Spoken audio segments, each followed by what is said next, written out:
Huli ang isang laborer sa isang buy-bust operation na isinagawa ng PNP sa Barangay Bunaw, Tupi, South Cotabato. Ang detalye ng report mula kay Patrolwoman Rosalie Umalay.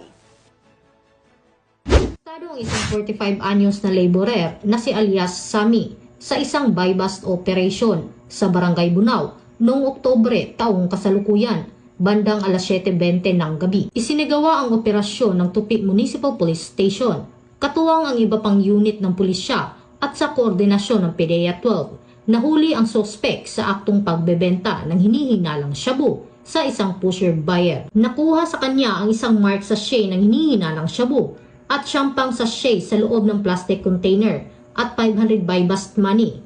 Tinatayang 2.5 gramo ang kabuuang bigat ng droga na nagkakahalaga ng humigit kumulang 17,000 pesos. Sinampahan ang sospek ng kasong paglabag sa Section 5 at 11 ng Republic Act 9165 o Comprehensive Dangerous Drugs Act of 2002. Mula dito sa General Santos City, ako ang inyong PNN correspondent, Patrolwoman Rosalie Umalay, alagad ng batas, tagataguyod ng Balitang Pulis.